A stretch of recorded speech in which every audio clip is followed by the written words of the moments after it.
प्रियो, आप सभी को शलोम। आज की इस वीडियो में हम बात करेंगे कैथोलिक की एक शिक्षा के बारे में जो कि माता मरियम से जुड़ी हुई है।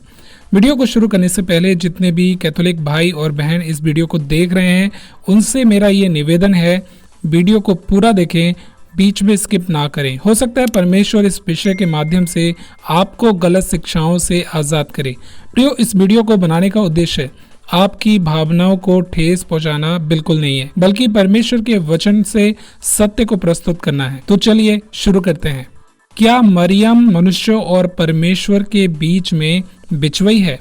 दोस्तों, कैथोलिक चर्च मरियम को एक अलग ही दर्जे से देखता है। कैथोलिक का मानना है कि मरियम यीशु की माता है, इसलिए उनमें शक्ति और सामर्थ है। कैथोलिक ये भी मानते हैं कि मरियम को भी प्रभु यीशु के जैसे स्वर्ग में जीवित उठा लिया गया था, इसलिए वो परमेश्वर और लोगों के बीच में मेडिएट्रिक्स का काम करती हैं। मेडिएट्रिक्स का मतलब होता है मध्यस्थता का काम करना। इनका कहना है कि हम मरियम से जो भी दुआ करते हैं, प्रार्थना करते हैं, मरियम उस दुआ को परमेश्वर तक पहुंचाने का काम करती है, तब जाकर परमेश्वर हमारी दुआओं को सुनता है। अब सवाल ये उठता है कि क्या बाइबल मरियम को परमेश्वर और मनुष्यों के लिए मेडिएटर के रूप में पेश करती है? तो जवाब है बिल्कुल नहीं। पहला तीमुथियुस 2 अध्याय के 5 वचन के अनुसार केवल यीशु ही हमारा मध्यस्थ है और कोई नहीं। यहाँ लिखा है क्योंकि परमेश्वर एक ही है और परमेश्वर और मनुष्य के बीच में भी एक ही बिछुई है, अर्थात मसीह यीशु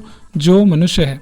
नंबर 2, मरियम भी पापी स्त्री थी, लेकिन परमेश्वर का अनुग्रह उस पर हुआ ताकि वो मसीह को इस दुनिया में जन्म दे सके। अब इसका मतलब ये बिल्कुल नहीं हो जाता है कि यदि मरियम ने यीशु को जन्म दिया है तो वो खुदा हो गई या परमेश्वर हो गई, जैसा कि कैथोलिक्स मानते हैं। मरियम आदम की ही संतान है, इसलिए उसमें भी आदम का पतित स्वभाव था, उसे भी उद्धार की जरूरत थी। बाइबल में स्पष्ट रूप से लिखा है, निसंदेह पृथ्वी पर कोई ऐसा धर्मी मनुष्य नहीं जो भलाई ही करे और जिससे पाप ना हुआ हो। रोमियो 3 अध्याय का 23 वचन में लिखा है, इसलिए कि सबने पाप किया है और परमेश्वर की महिमा से रहित हैं।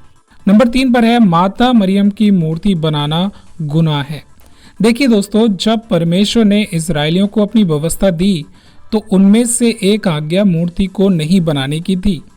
परमेश्वर ने कहा, तू मुझे छोड़ दूसरों को ईश्वर करके ना मानना, तू अपने लिए कोई मूर्ति खोदकर ना बनाना, न किसी की प्रतिमा बनाना जो आकाश में व पृथ्वी पर व पृथ्वी के जल में है, तू उनको दंडवत ना करना और ना उनकी उपासना करना, क्योंकि मैं तेरा परमेश्वर यहोवा जलन रखने वाला ईश्वर हूँ और जो मुझसे बैर रखते हैं उनके बेटों, पोतों और परपोतों को भी पितरों का दंड दिया करता हूँ।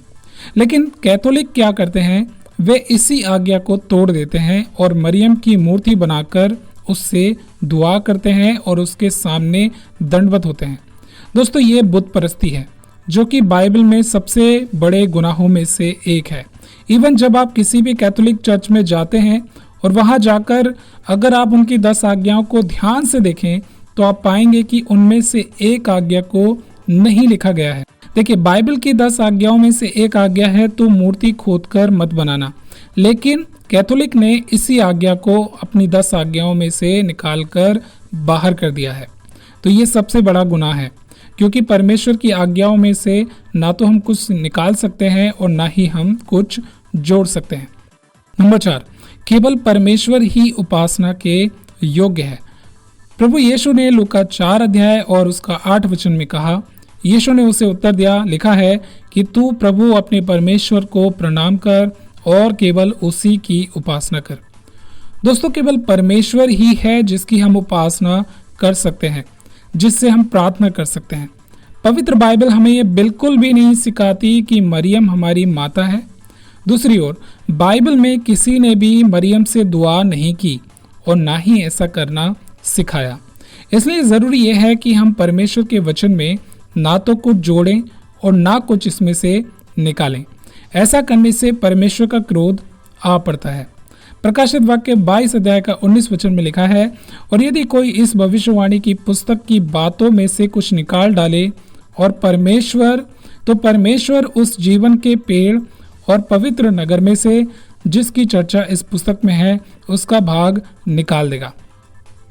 तो माता मरियम से प्रार्थना करने वाले कैथोलिक एक प्रकार से मूर्ति पूजा का शिकार हैं। रोमियो की किताब 1 अध्याय का 22 वचन में लिखा हुआ है, वो अपने आप को बुद्धिमान जताकर मूर्ख बन गए और अविनाशी परमेश्वर की महिमा को नाशवान मनुष्य और पक्षियों और चौपाए और रेंगने वाले जंतुओं की मूर्त की समानता में बदल डाला।